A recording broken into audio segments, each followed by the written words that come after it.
Hello friends, welcome to Creative Medicine. In this lecture, we will learn about differences between glomerular proteinuria and tubular proteinuria.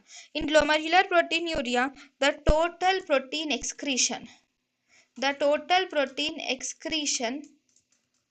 per day, if you calculate, the total protein excretion per day is more than 1 gram per day in glomerular proteinuria, and it is less than 1 gram per day in tubular proteinuria.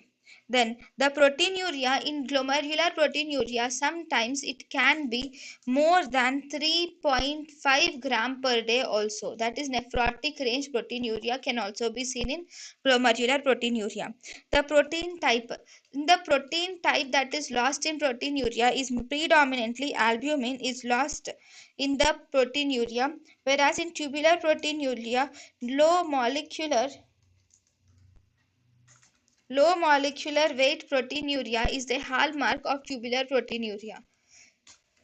So in tubular proteinuria, there is low molecular weight proteinuria is seen, whereas in the glomerular proteinuria, albumin is more common. So in tubular proteinuria, definitely albumin is present. Along with the albumin, actually this mainly contains low molecular weight proteins like alpha and beta microglobulins are lost more commonly in the urine in tubular proteinuria. Whereas in glomerular proteinuria, albumin is lost more commonly than the globulins.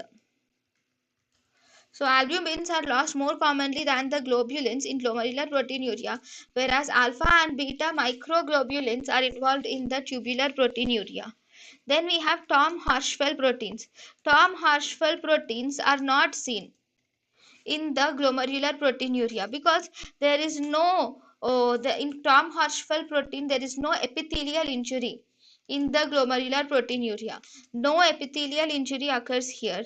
So because there is no epithelial injury, Tom Hirschfeld proteins are also not seen. Whereas in tubular proteinuria, Tom Hirschfeld proteins are increased. Why? Because in tubular proteinuria mainly occurs due to the tubular injury. So Tom Hirschfeld proteins are increased.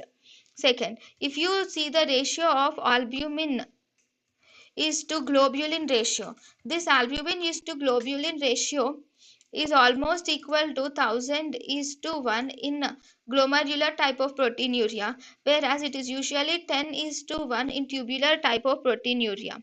Then in N-acetyl glucosamine levels and also lysozyme levels,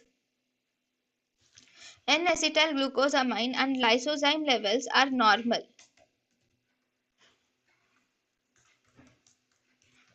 In glomerular proteinuria, N-acetyl glucosamine levels and lysozyme levels are normal, whereas in tubular proteinuria, N-acetyl glucosamine levels and lysozyme levels are increased in tubular proteinuria.